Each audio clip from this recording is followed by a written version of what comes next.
bomba gibi sorularımız var. En büyük ve en küçüğü seçiyorum. Devam et. İyi ki benim öğrencilerim olmuşsunuz. Karşılıklı kenarları birbirine eşit olmalı. Az önce C şıkkı dedin ama gözlerin A der gibi. Hep hatırlatıyorum ama tekrar hatırlatmak istiyorum. Fontaine Logar bir cisim yaklaşıyor efendim. Çoğu bilgiyi vermeye çalıştım çocuklar. Matematik dersine farklı ve daha eğlenceli bir pencereden bakmaya ne dersiniz? Evet dediğinizi duyar gibiyim. O halde doğru yerdesiniz. Sevimli matematiğe hoş geldiniz.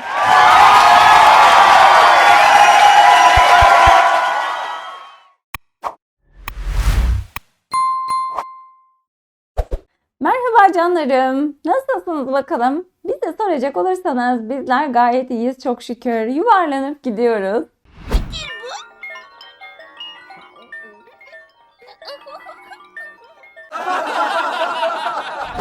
Çocuklar, kanalımızı yeni keşfedenler ve daha abone olmayanlar varsa ücretsiz bir şekilde aşağıdaki abone ol butonuna tıklayarak abone olabilirsiniz. Bu şekilde sonraki videolarımızdan ve canlı derslerimizden haberdar olabilirsiniz. Düzenli olarak canlı dersler yapıyoruz. Onlara katılmanızı da tavsiye ederim. Telegram kullanıyorsanız aşağıya Telegram grubumuzun linkini de bırakıyorum. Ona da katılın lütfen. Çünkü canlı yayın linklerini ve haberleşmeyi büyük oranda oradan yürütüyoruz. Son olarak da videolarımızı beğenmeyi ve arkadaşlarınızla paylaşmayı lütfen unutmayın. Çünkü sizler abone olup beğenip yorum attıkça ve bizi paylaştıkça daha fazla öğrenciye erişim imkanı buluyoruz. Şimdiden hepinize çok teşekkür ederim. İyi ki varsınız. İyi ki benim öğrencilerim olmuşsunuz. Şimdi dersimize başlayabiliriz. 5, 4, 3, 2, 1, 0, kısa. Bugün dersimizde neler yapacağız? Kısaca bundan bahsetmek istiyorum. Bugün sizinle matematik dersi için 2. dönem 1. yazılıya hazırlık yapacağız. Karışık olarak yazılıya hazırlık soruları çözeceğiz. Bomba gibi sorularımız var. Sorularımızı çözerken o konuyla ilgili minik hatırlatmalar ve konu tekrarda yapacağım. Hiç merak etmeyin. Lütfen önünüzde soruları çözmek için bir defter ve kalem bulunsun. Şimdi eğer hazırsanız dersimize başlayabiliriz. Çıkarın kağıtları, yazılı yoklama yapacağım.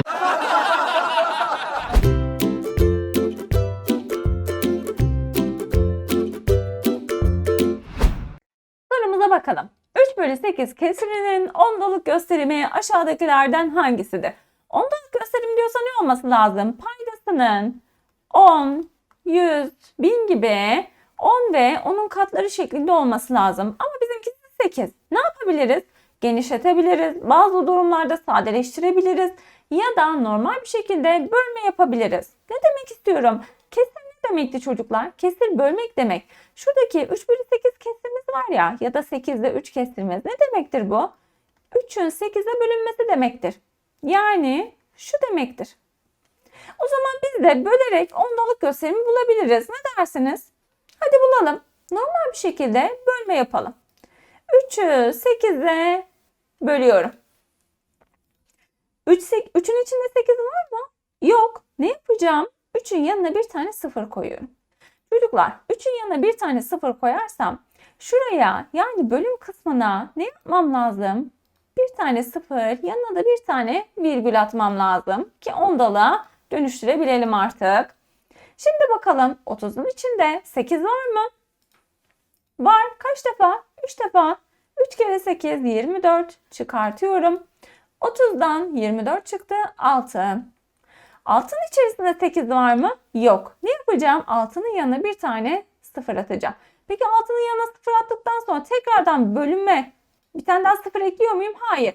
Bir defa ekledim ya. O yeterli oluyor artık çocuklar. Diğerlerini de eklemeyeceğim.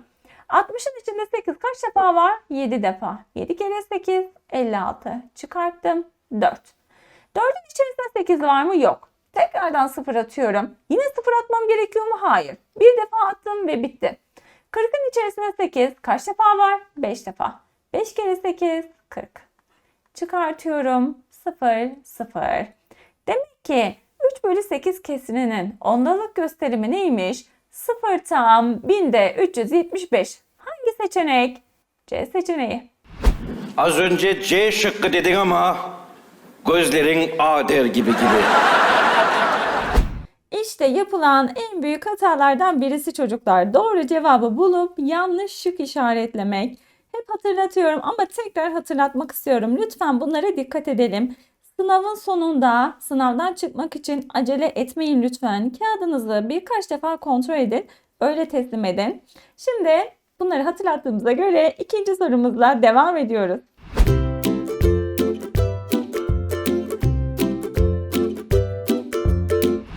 İkinci sorumuza bakalım. Ondalık gösterimine göre aşağıdakilerden hangisi yanlıştır demiş. Ondalık gösterimimizi bir okuyalım hadi. Okumayı da hatırlayalım. 12 tam 1000'de 59. Bakalım A şıkkına. Sayı değerleri toplamı 17'dir. Çocuklar sayı değeri ne demek? Sayı değeri sayının kendisidir. İsterse tam kısımda olsun, isterse ondalık kısımda olsun hiç fark etmez. Eğer sayı değeri diyorsa sayının kendisini alacağız. Mesela burada 1'in sayı değeri nedir? 1'dir. 2'ninki 2'dir. 0'inki 0'dır. Sayının kendisidir.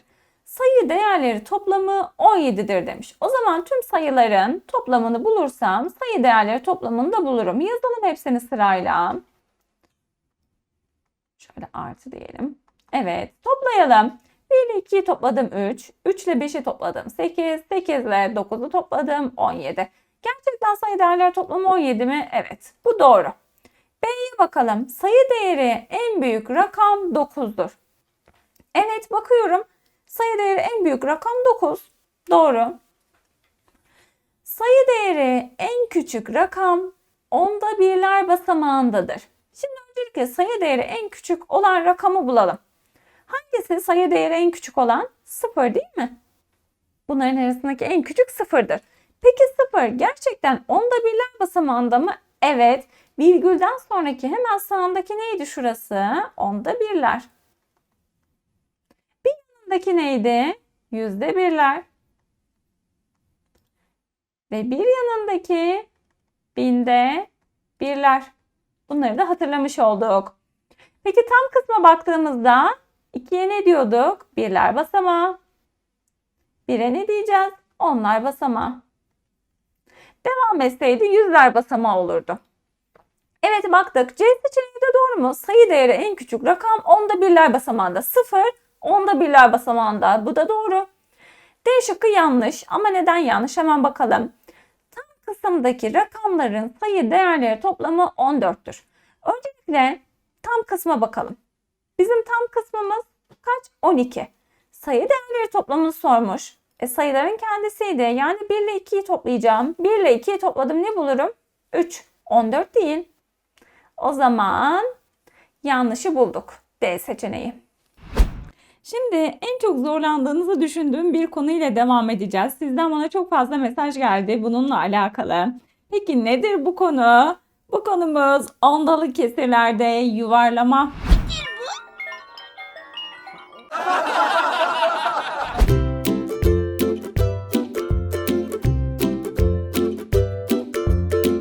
Sorumuza bakalım. 26 tam 1000'de 645 ondalık kesrinin birler basamağına göre onda birler basamağı ve yüzde birler basamağına göre yuvarlanmış halleri aşağıdakilerden hangisidir?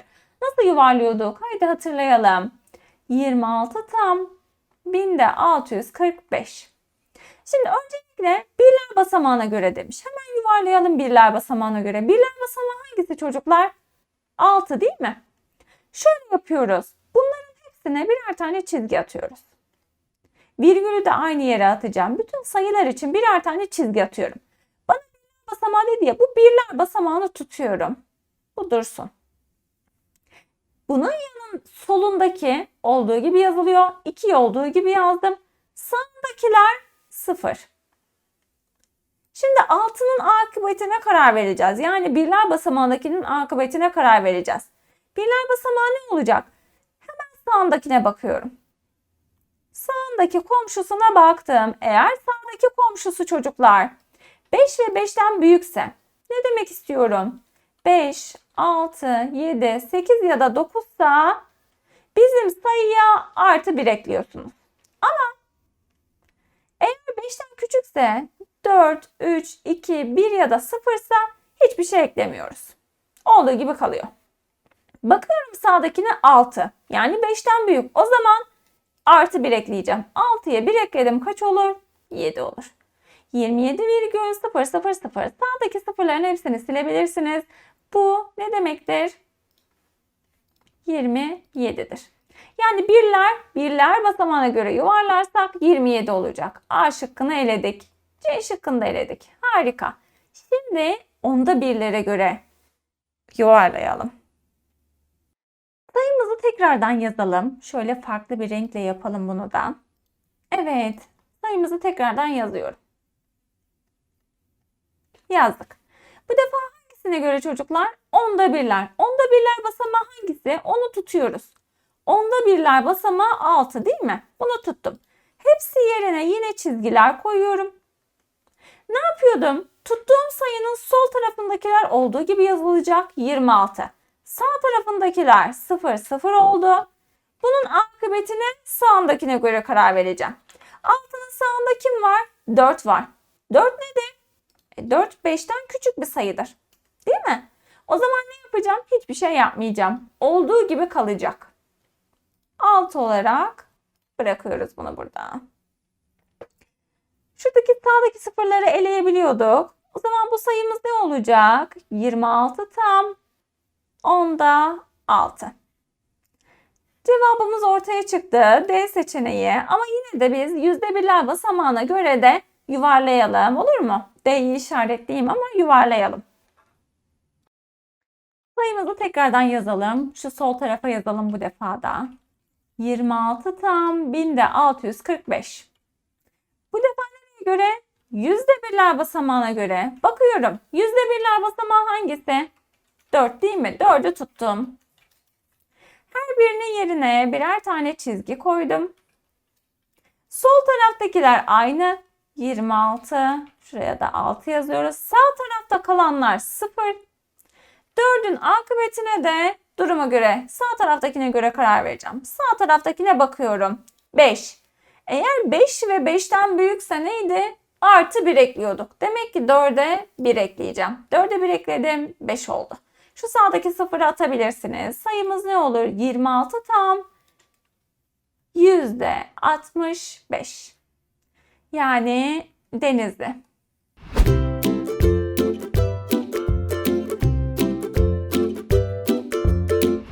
Evet, sorumuza bakalım. Yukarıda verilen işlemin sonucu kaçtır demiş. Bize bir işlem vermiş. Bakın parantez var, çarpma var. Hangisini önce yapacağız? Tabii ki öncelik hangisinde? Parantez içinde. Önce parantez içini yapacağız. Burada ondalık gösterimli sayılarla çarpma var. Nasıl çarpacağız peki? Hemen gösterelim. Nasıl da? Buradaki ondalık gösterimli sayıları normal sayı olarak düşüneceğiz. Yani 4,3'ü 43 olarak düşünüyoruz. 1,4'ü de 14 olarak düşünüyoruz. Ve bunları normal bir şekilde çarpıyoruz. Hadi çarpalım. 4 kere 3 12. 12'nin ikisi elde var 1. 4 kere 4 16. Bir de elimde var 17. 1 kere 3 3. 1 kere 4 4. Topluyoruz. 2. Onun sıfırı elde var 1. 5. Bir de elimde vardı 6. 602. Şimdi ne yapacağım? Şimdi şuna bakıyorsunuz. Burada virgülden sonra kaç basamak var? 4,3'te bir tane. 1,4'te onda da bir tane. İkisinde de bir tane. Bir daha 2. Geliyoruz bakın. En sağdan başlıyoruz bulduğumuz sonuçta. Bir tane geçtim. Bir tane daha geçtim. Toplamda 2 tane geçtim ve virgülü attım. Demek ki 4,3 ile 1,4'ün çarpımı neymiş? 6,02'ymiş.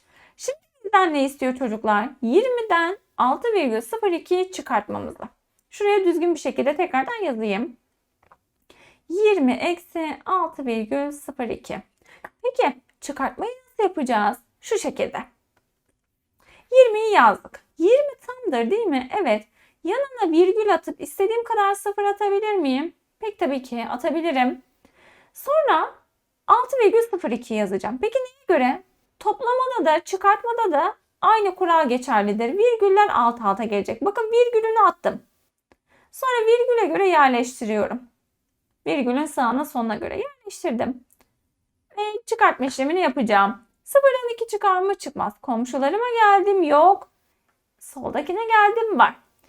Bundan bir tane onluk alıyorum. Burada ne kaldı? 1. Şuradan geçerken 9 oldu. Ve bizim sayımız da 10 oldu. 10'dan 2 çıkar mı? Artık çıkar. 10'dan 2 çıktı. 8. 9'dan 0 çıktı. 9 virgül tabii ki aşağıya da virgül olarak iniyor. 9'dan 6 çıktı. 3 ve burada 1 kalmıştı. 1. 13,98 ya da güzelce okuyalım. 13 tam %98. Cevabımız B seçeneği.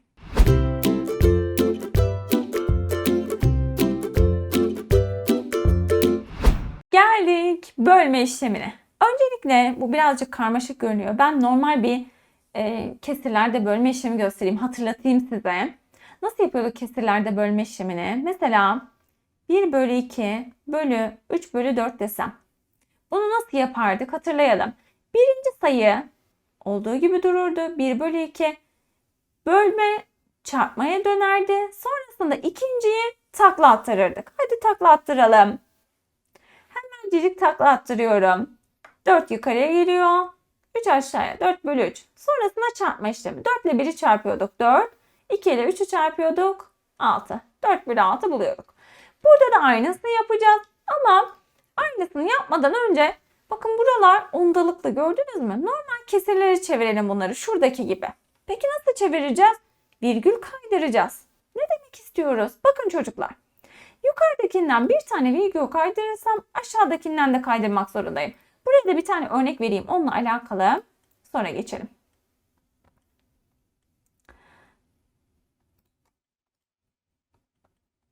Evet. Nasıl virgül kaydıracağım? Burada nasıl virgülden kurtulabilirim ben? Şöyle. Yukarıdakinden bir tane virgülü kaydırıyorum. Bakın şu virgülü aldım. Burada artık virgül yok. Sağ tarafa kaydırdım. Sağ tarafta tutunca hiçbir şey kalmadı çocuklar ve virgül tamamen gitti. Yukarıdan bir tane virgül kaydırdıysam aşağıdan da kaydırmak zorundayım. Şuradaki virgülü alıyorum. Sağ tarafa kaydırıyorum. Burada tutunca yer var mı? Var. Burada virgül kaldı. Ama ben virgülden tamamen kurtulmak istiyorum. O zaman tekrardan bunu aldım. Sağ tarafa doğru kaydırdım. Tutunca bir yer kalmadı. Düştü. Ama aşağıdan bir tane daha kaydırdığım için yukarıdan da kaydırmam gerekiyor. Kaydırabileceğim herhangi bir yer yok. O zaman ne yapıyorum? O zaman 0 atıyorum. Sonra ne oluyor? Bakın yukarıda ne oldu? 120 bölü aşağısı virgüller tamamen gittiği için 1846. Virgüllerden kurtulduk mu? Kurtulduk. Normal bir kesre döndürdük mü? Döndürdük. Harika. Şimdi aynısını geleceğiz ve bizim soruda yapacağız. Yukarıdan bir tane virgülü kaydırdım. Ne oldu? Sağda tutunacak bir yer kalmadı, gitti. Yukarıdan bir tane yaptığım için aşağıdan da yapmam lazım. Haksızlık olmaması lazım. Şuradakini aldım, buraya koydum. Bu düşemez çünkü tutuncağı sayılar var. Sonra aşağıdakinden tekrardan bir tane daha kaydırabileceğim yer var. Kaydırdım, düşürdüm ama bu defa yukarıdan da kaydırmam lazım. Kaydırabileceğim bir yer yok. Ne yapıyorduk? 0 atıyorduk. Tamam, burayı hallettik. Şimdi sağdakine bakalım, sonra düzgünce yazarız. Bakın yukarıdakinden bir tane virgül kaydırdım. Aşağıdan da kaydırıyorum. Yukarıdan tekrardan kaydırdım ve virgül düştü. Aşağıdan da bir tane kaydırıyorum ama düşmedi hala. Sonra bir tane daha kaydıracağım. Yukarıdan kaydıracağım herhangi bir şey yok. O zaman 0 ekliyorum. Şimdi bunları düzgünce yazalım. Yukarıda ne var? 480. Bölü aşağıda 12. Bölüm yukarıda 160. Bölüm şu sol taraftaki sıfırları okumasak da olur değil mi? Saymasak da olur. Aşağıda ne kaldı? 2. Şimdi normal bir şekilde ne yapacağız? Bölme yapacağız. Normal bir bölmeye geçmeden önce isterseniz şöyle de yapabiliriz. 480 12'ye bölünür. Kesir bölmek demektir. 480'i 12'ye bölelim. Ne buluruz? 40. Bölü 160'ı da 2'ye bölebiliriz. 160'ı 2'ye bölelim. Ne buluruz? 80. Burası 40 bölü 80 mi? Hemen kesir olarak yazalım. 40 bölü 80. Süper. Şimdi şöyle yapabilir miyiz sizce? Şuradaki sıfırları yok edebilir miyiz? Ederiz. Ne bulduk? 4 bölü 8. Bizden kesir olarak istemiyormuş. Ne yapacağız o zaman? Bunu ondalık gösterime çevirelim. Nasıl çevirebiliriz? Paydasının 10-100.000 olması lazım. İsterseniz önce bunu sadeleştirelim. Hadi yukarıyı da aşağıyı da 4'e bölelim. Böldüm. 1 bölü 2. 1 bölü 2'yi de genişletelim ve ondalık gösterim olarak yazalım. Ne dersiniz? Şurayı 5 ile genişletirsek, bakın önce sadeleştirme yaptım, sonra genişletme. İstediğim kadar sadeleştirip genişletebilirim. Bu bana kalmış. 5 ile 1'i çarpıyorum 5, 5 ile 2'yi çarpıyorum 10. Artık benim bildiğim formata döndü. 0 tam 10'da 5. Yani Bolu. Çocuklar, uzun uzun anlatmaya çalıştım. İnşallah sizin için faydalı olmuştur.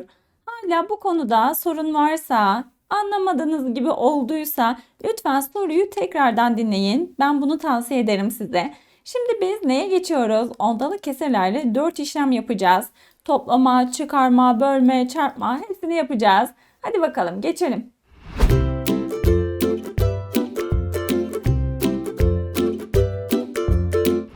Sorumuza bakalım. Yukarıda bir karışımda kullanılan malzemelerin adet olarak dağılımı verilmiştir. Buna göre aşağıdakilerden hangisi yanlıştır demiş.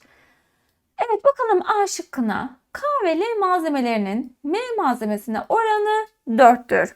K ve L malzemeleri bakalım 5 ve 7. İkisini toplayacağız demek ki. Şöyle yapalım. K artı L bölü M. Bir şeyin bir şeye oranı derken bakın K ve L malzemelerinin M malzemesine. O zaman ne yapacağız? K ve L'yi topladık. Bölü M dedik. K ve L'nin toplamı kaç çocuklar? 5 ile 7'yi topladık. 12 bölü M 3. 12'yi 3'e böldüm. 4. Gerçekten oran 4 müymüş? Evet. Demek ki A doğru. B'ye bakalım. L ve N malzemelerinin K malzemelerine oranı 22 bölü 5'tir. Hemen bakalım. L artı N bölü K. L ve N'yi topluyoruz. L burada bakın. N de burada. İkisini topladım. 15 ile 7'yi topluyorum. 22 bölü K malzemesi 5. 22 bölü 5'miş. Burada sadeleştirme yapabilir miyiz? Yapamayız. Tik attık. C'ye bakıyorum. M malzemesinin K, L ve N malzemelerine oranı 1 bölü 9'dur. Şöyle yapayım. Şu tarafa doğru yazalım. M malzemesinin K artı L artı N malzemelerine. M malzemesi kaç? 3 bölü K, L ve N'yi toplayalım. K 5, L 7 topladık 12. 15 daha ekliyorum. 27. 3 bölü 27 sadeleştirirsek 1 bölü 9'u bulabiliriz gibi duruyor. Her iki tarafı da 3 ile sadeleştirelim. 3'e bölelim. 3'ü 3'e böldüm 1 bölü 27'yi 3'e böldüm 9. 1 bölü 9 mu? Evet. Bu da doğru. Yanlış D ama neden yanlış olduğuna bakalım. N malzemesinin M malzemesine oranı. Yani N bölü M mi diyeceğiz? Evet. N kaç çocuklar? N 15 bölü M kaç peki? M 3. 15'i 3'e bölüyorum. Ne bulurum? 5. Bize ne demiş? 1 bölü 5. Olur mu? Olmaz. Yanlış. D seçeneğiymiş. Devam et. Sorumuza bakalım. Aşağıda verilen oranlardan hangisi birimsiz orandır? Birimli oran, birimsiz oran neydi çocuklar? Birimsiz oran neydi? Eğer aynı ölçü birimine ait çokluklar birbirlerine oranlanırsa buna ne diyeceğiz? Birimsiz oran. Pay ve payda da aynı ölçü birimi olacak. Ya da aynı ölçü birimine dönüşebilen şeyler olacak. Ne demek istiyorum? Pay ve payda da mesela metre bölü metre olacak. Birbirlerinin aynısı değil mi? Evet. Bunlar birbirlerini yok edecekler ve birim kalmayacak. Peki şöyle de olabilir mi? Mesela yukarıdaki saat olur, aşağıdaki de saat olur. Bu da olur mu? Tabii ki olur. İşte yukarıdaki dakikadır, aşağıdaki de dakika olur. Olur mu? Olur. Yukarıdaki saniyedir, aşağıdaki de saniyedir. Birbirlerini yok ederler mi? Yok ederler. Birimsiz olurlar mı? Olurlar. Peki birimli neydi? Birimli. Birimli de yok edemeyecekler. Mesela kilometre bölü saat gibi. Birbirlerine dönüşebilirler mi? Dönüşemezler. Birbirleriyle aynı cinstenler mi? Hayır, değiller. Şimdi bakalım şıklara. A şıkkına bakıyorum. Metre bölü saniye. Aynı cinsten mi? Hayır, değil. Gitti. B'ye bakıyorum. Litre bölü metre. Değil. Gitti. C'ye bakıyorum. Saat bölü kilometre. Değil. Gitti. D'ye bakıyorum. Saat bölü saniye. Birbirlerine çevrilebilirler mi? Evet, çevrilebilirler. Saati saniyeye çevirebilir miyim? Tabii ki çevirebilirim. Mesela 1 saat kaç saniyedir? 3600 değil mi? 3600 saniyedir. Şöyle 1 saat bölü 1 saniye diyelim. 3600 saniye. Bölü aşağıdaki de ne? 1 saniye. O zaman saniyeler yok olur mu? Yok oldu. Birim kaldı mı? Orada da kalmadı. Birimsiz olduk mu? Olduk. O zaman cevabımız D seçeneği olacak.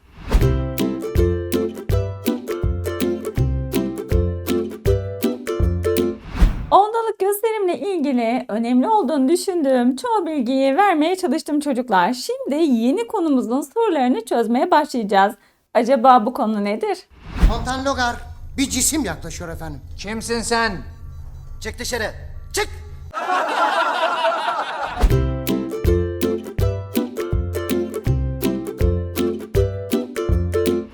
Evet, bakıyoruz. Aşağıdakilerden hangisi 3'ün 5'e oranına eşittir? Önceki 3'ün 5'e oranını bulalım. 3 bölü 5 değil midir? Evet. Ne yapacağız? Bunlarla 3 bölü 5'i bulmaya çalışacağız. Nasıl buluruz peki? Bunu genişletebiliriz. Ya da buradakileri sadeleştirebiliriz ama gözümüze bir tanesi çarpıyor zaten. Şunu genişletelim çocuklar. Mesela 5 ile genişletelim. 5 ile 3'ü çarpıyorum. 15 bölü 5 ile 5'i çarpıyorum. 25. Şıklarda var mı böyle bir şey? Var.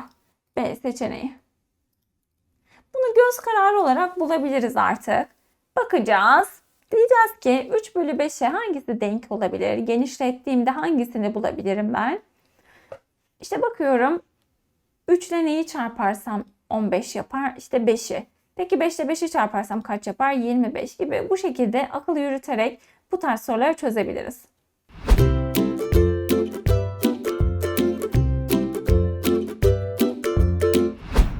Sorumuza bakalım. Bir cebirsel ifade verilmiş bize. Cebirsel ifadesine göre aşağıdaki tablolardan hangisi doğrudur demiş. Bakalım, terim sayısı, sabit terim ve değişkeni bulmamızı istiyor. Hemen bulabiliriz. Öncelikle değişkenden başlayalım isterseniz. Değişkeni bulalım. Değişken neydi? Bizim verdiğimiz değerlere göre değişebilen herhangi bir harflerdi değil mi? Hangileri bunlar? Bakın X var, Y var, Z var. Demek ki X, Y, Z bizim değişkenlerimiz. Sonra sabit terim. Eğer yanında bilinmeyen yoksa, herhangi bir değişken yoksa biz buna ne diyeceğiz? Sabit terim diyeceğiz.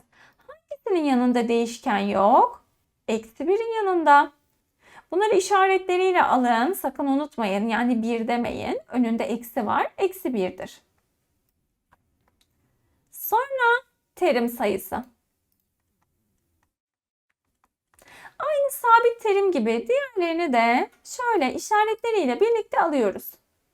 Bakın. Hepsini yuvarlak yuvarlak baloncuk içine aldık. Kaç tane var? 4 tane. Hadi bunların olduğu şıkkı bulalım. Terim sayımız kaç? 4. Terim sayısı 3 demiş, gitti. Geri kalan 4, 4, 4. Tamam. Sabit terim eksi 1. Sabit terim eksi 1. B olabilir. C olabilir. D de olabilir. Buradan da ayrılamadık. Nereden ayrılacağız? Değişken. Değişken X, Y ve Z. B şıkkına bakıyorum Y, Z demiş. X'i unutmuş. C'ye bakıyorum X, Y, Z. Tamam. D'ye bakıyorum X. Y ile Z nerede? Yok. Unutmuş. O zaman hangisi doğru? C seçeneği.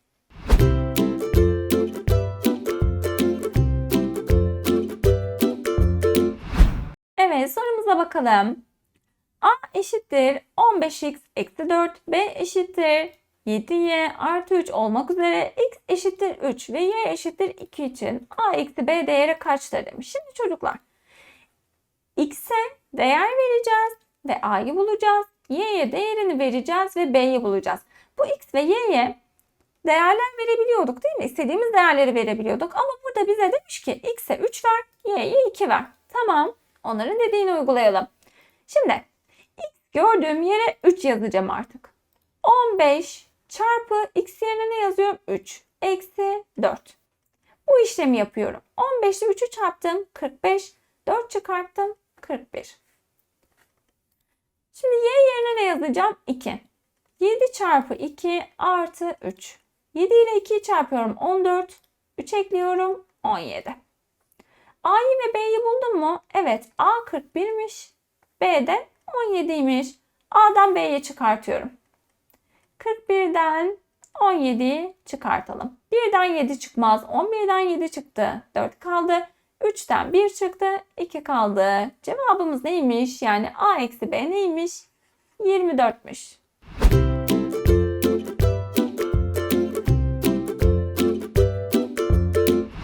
Cebirsel ifadeleri geometrik şekillerde de kullanıyoruz değil mi? Bakalım, burada da bir dikdörtgen var. Yukarıda verilen dikdörtgenin alanını ve çevre uzunluğunu veren cebirsel ifade aşağıdakilerden hangisidir demiş. Şimdi çocuklar, bu bir dikdörtgense karşılıklı kenarları birbirine eşit olmalı. Burası x ise şurası da x. Burası y ise uzun kenar, karşıdaki uzun kenar da y olacak. Peki ben dikdörtgenin çevresini nasıl buluyordum? Çevrede bütün kenarları toplayacağım değil mi? Bir tane x burada var, bir tane de x burada var. Kaç tane x oldu? 2x. Artı bir y burada var, bir tane de y burada var. Kaç tane y oldu? 2 tane y oldu. Güzel. Şimdi alanı bulalım. Alanı nasıl buluyordum? Uzun kenarla kısa kenarı çarpıyordum. O zaman şöyle mi diyeceğim? X çarpı y. Evet. Hangi şıkta var? Bakıyorum. Çevre x çarpı y demiş. Olmaz. Çevre x artı y demiş. Olmaz. 2x artı 2y, C şıkkı güzel. Alana bakalım, x çarpı y. Doğru cevabımız C seçeneğiymiş. Oran konusunda tekrar ettik, bitirdik. Şimdi bilinmeyenlerle dolu bir konuya giriş yapıyoruz. Acaba nedir bu bilinmeyenler? Aslında biliyoruz değil mi? Tabii ki biliyoruz. Cebirsel ifadeler. Sırada cebirsel ifade sorularımız var.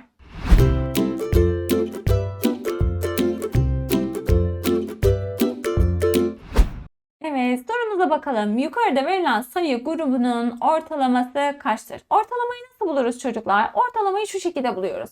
Bize verilen sayıların hepsini topluyoruz. Sonra burada kaç tane sayı varsa o sayıya bölüyoruz. Ne demek istiyorum? Hemen toplayalım şuradaki sayılarımızı.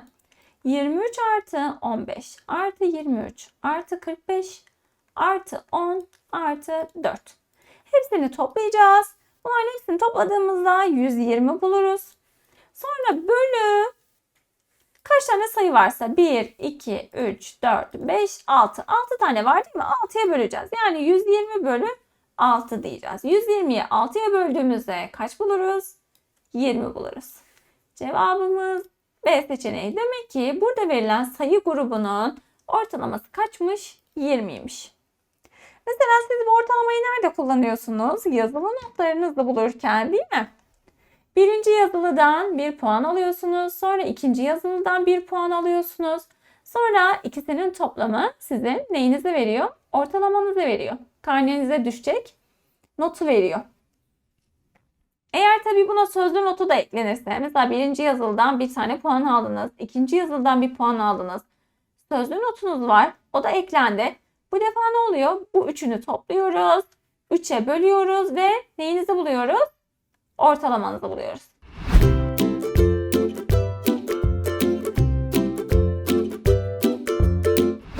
Sorumuza bakalım. Yukarıda verilen sayı grubunun açıklığı kaçtır? Açıklığı nasıl buluyoruz? Çok kolay. Şimdi bu sayı grubunu öncelikle küçükten büyüğe doğru sıralayalım. En küçük hangisi? 6. Sonra 11. Sonra 48. 69, 73, 94 ve 161. Şimdi açıklık için en büyük ve en küçüğü seçiyorum. En büyükten en küçüğü çıkartıyorum. 161'den 6'yı çıkartacağım. Kaç bulurum? 155 bulurum. Cevabımız D seçeneği. Kıymetli arkadaşlarım, bunca emekten sonra nihayet tünelin sonuna varabildik. Ve dersimizin sonuna geldik canlarım. Soruları çözerken kaç doğrunuz vardı, kaç yanlışınız vardı, hangi sorularda zorlandınız? Lütfen bunları bana yorum olarak atın. Sizleri çok seviyorum çocuklar. Kendinize çok iyi bakın. Allah'a emanet olun. Sonraki derslerde görüşmek üzere. Hoşça kalın.